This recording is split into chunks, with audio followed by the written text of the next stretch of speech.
च्या महापालिका शासनाच्या हलगर्जीपणामुळे हे मृत्यू झालेले आहे। त्यामुळे जसे एकाला जो न्याय दिला आणि 10 लाख रुपये दिले गेले तशीच रक्कम सगळ्यांना दिली पाहिजे। अर्थात त्याने काय गेलेला जीव काय परत येत नाही, तो फार महत्त्वाचा भाग नाही, पण ते पण केलं पाहिजे। आणि ही जबाबदारी जी आहे ही कोणीतरी घेतली पाहिजे।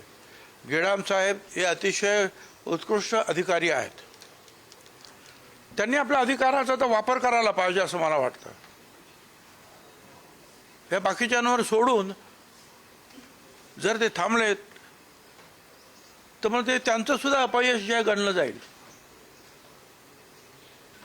एक उत्कृष्ट या शासनामधला अधिकारी म्हणून गेडामचं नाव आहे आणि म्हणून त्यांनी स्वतः लक्ष दिलं पाहिजे, स्वतः या सगळ्यांना घेऊन जे आहे नाशिकच्या रस्त्यामध्ये फिरलं पाहिजे आणि काय चाललेलं आहे ते पाहिलं पाहिजे।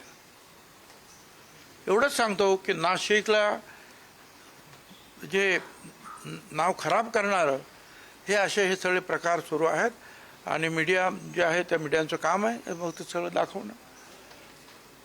मला त्याबद्दल खरोखरच एक आता नाशिककरच आहे मी, तसा नाशिकला माझा जन्म, त्यामुळे फार मला दुःख होतं, वाईट होतं की एवढ्या चांगल्या सुंदर आपल्या नाशिकमध्ये ज्या प्रकारे हे काय चाललेलं आहे ते अतिशय निषेधार्ह असं आहे। साहेब, मुद्दा हाच आहे की जबाबदारी कोणावरच टाकली जात नाहीये। एवढे मृत्यू होतात, त्यांना जबाबदार कोण? ठेकेदार आहेत, अधिकारी आहेत, कोणावरही कारवाई होत नाही। कारवाई करणारे जर अधिकारी डोळे झाकून बंद केले असतील त्यांनी डोळे, तर कारवाई कशी होणार? त्यामुळे कुंभमेळा मंत्री आणि त्याचबरोबर गेडाम साहेब ह्या दोघांनी लक्ष घातलं पाहिजे। जर अधिकारी काम करत नसतील तर मग त्यांच्यावर सुद्धा कारवाई करायला पाहिजे। हे सगळे मोठे अधिकारी फक्त काय ऑफिसमध्ये बसण्यासाठी नाही आहे, कॉन्ट्रॅक्ट दिलं आणि मोकळे झाले असं नाही चालणार।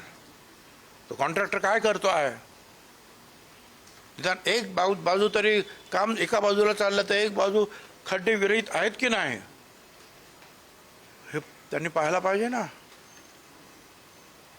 आणि नसेल त्याच्याकडून काम करून घेतलं पाहिजे।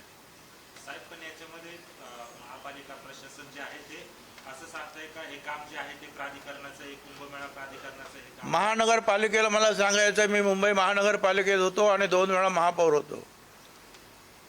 कोणी कुंभमेळा असेल नाही, काही असेल नाही, काही असेल, पण शेवटी जे प्रत्येक गोष्टीची जबाबदारी ही महानगरपालिकेवरच आहे। ते रस्त्याची असेल, पाण्याची असेल किंवा बांधकामाची असेल, या सगळ्यांची जबाबदारी त्यांना वाटत असेल की हे कुंभमेळ्याचं काम त्यांनी त्यांना बोलवून घेतलं पाहिजे, सांगितलं पाहिजे माझं काम नाही त्याचं काम आहे असं म्हणून चालायचं नाही। जबाबदारी घ्यावीच लागेल महानगरपालिकेच्या आयुक्तांना। एक वीट जर इकडची तिकडे करायची असेल तर महानगरपालिकेची परवानगी लागते। आणि मग महानगरपालिकेचे असे चांगले झालेले रस्ते त्याची जर ही दुर्दशा होत असेल तर त्यांनी विचारायला नको? त्यांना तो अधिकार आहे। कमिशनर 100% सिनियर आहेत, सिनियर अधिकारी आहेत, ते विचारू शकतात सगळ्यांना। कोटकर कुटुंबियांच्या पत्नी 2 तास महापालिकेत बसून होत्या, आंदोलन करत होत्या। 2 तास कुठलाही अधिकारी, महापौर, उपमहापौर कुणीही त्यांना भेटायला आलं नाही। अरे बाबा, थोडं तरी जे आहे माणुसकी दाखवली पाहिजे, थोडं तरी जे आहे हे बघा, लोकांच्या असंतोषाची जी आहे वाट पाहू नका, एवढंच मला सांगायचं। इतिहास आपला पुढे आहे, आपण पाहतो। म्हणून अधिकारी असतील, महापौर असतील, उपमहापौर असतील, काय चुकलं असेल, कमिशनर असतील, डेप्युटी कमिशनर असतील तर त्यांच्याकडे गेलं पाहिजे।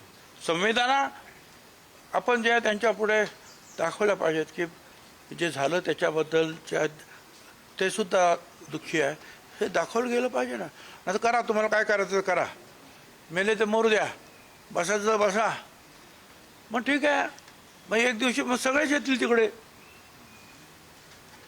साहेब, पालिकेतले अधिकारी, सत्ताधारी आणि विरोधक हे सगळे एकमेकांवर टोलवाटोलवी करताय, खड्ड्यांची जाऊन माझी हे पहा, हे नगरसेवक असेल किंवा महापौर जे आहेत यांना प्रत्यक्ष एक्झिक्युटिव्ह पॉवर्स ज्याला म्हणतात त्या पॉवर्स नाही आहेत.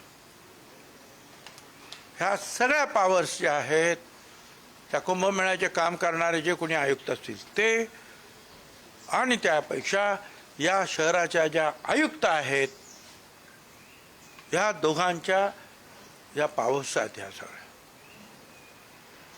नगरसेवक सांगणार, विनंती करणार, महापौर विनंती करणार, शेवटी एक्झिक्युटिव्ह पॉवर कुठे आहे?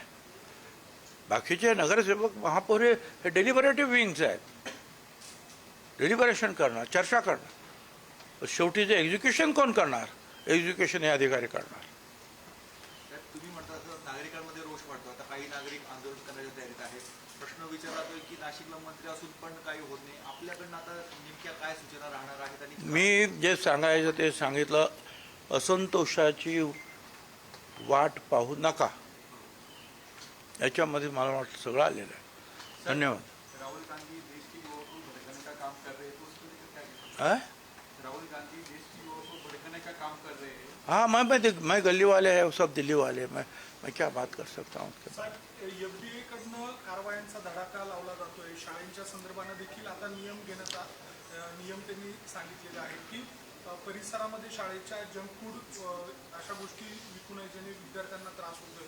मोठ्या प्रमाणात कारवाया होता. आपण मंत्री म्हणून त्या विभागाकडे कसं पाहता? मी म्हणतो बऱ्याच वर्षांनी या विभागाला जाग आल्यासारखं वाटतं आहे. सुरुवातीला एकदा झगडे साहेब होते, ते याच्यावर काहीतरी हालचाल करायचे, कारवाई करायचे. हिस्ट्री जी काही आलेले होते ऑपरेशन्स वगैरे फॉल्टी होते त्याच्यावर त्यांनी बोट ठेवलं. शेवटी ते इंटरनॅशनली कबूल करावं लागलं सगळ्यांना की नाही या फॉल्टी आहेत म्हणून.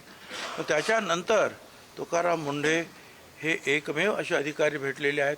ठीक आहे, कोणाला वाटेल हा फारच जास्त करतो आहे, कोणाला त्याचा राग येईल, परंतु सर्वसामान्य पाहिल्यानंतर परदेशामध्ये, अमेरिकेमध्ये, सगळ्या ठिकाणी अशा रीतीच्या काय गोष्टी असतील, भेसळ असेल किंवा अस्वच्छता असेल तर फार कडक शिक्षा आहेत आणि कडक कारवाई त्याच्यावर होते आहे.